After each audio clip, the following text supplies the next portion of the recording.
Seorang tahanan rutan kelas 2B Sinjai bernama Anas, 20 tahun, melarikan diri Rabu 2 Juli 2025.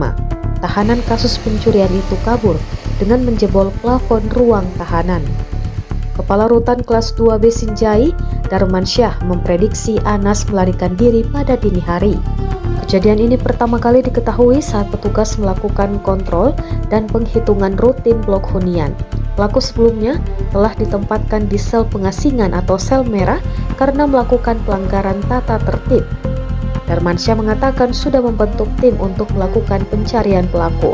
Kepala Rutan Sinjai mengaku menyesalkan kejadian ini dan akan melakukan evaluasi menyeluruh terhadap sistem pengamanan. Jadi kronologisnya tadi pagi mulai kita lakukan pengecekan terhadap tahanan jam 7 pagi. Nah, di jam 7 pagi itu dicek di ruang sel merah, tidak ditemukan seorang narapidana itu, makanya kita cek kembali.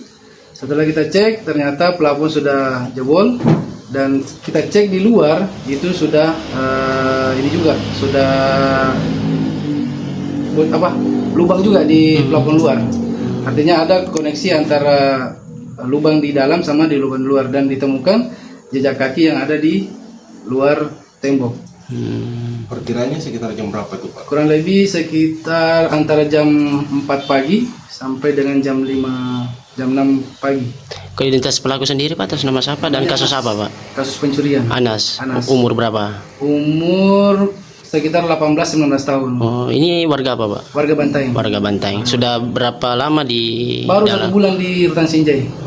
Pindahan dari Rutan Bantaeng. Tapi apakah dalam proses 1 bulan ini dalam penjara, Pak, apakah ada gerak-geriknya memang mau melarikan diri atau bagaimana, Pak? Sebelumnya ada percobaan atau tidak ada, Pak? Sebelumnya tidak ada, tapi 2 hari lalu yang bersangkutan ini melakukan pelanggaran tata tertib, mencuri kartu berisi temannya di dalam satu kamar, itu dicuri. Nah, kartu berisi itu apa, Pak? Kartu berisi itu adalah kartu untuk alat semacam pengganti uang tunai. Kartu berisi inilah digunakan tahanan untuk melakukan transaksi keuangan, karena narapidana itu tak boleh memegang uang tunai.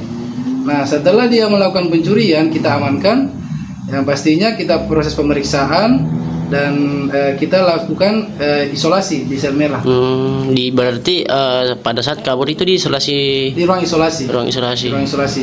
Apakah ada kelalaian petugas sendiri, Pak, atau bagaimana, Pak? Sementara ini masih proses pemeriksaan.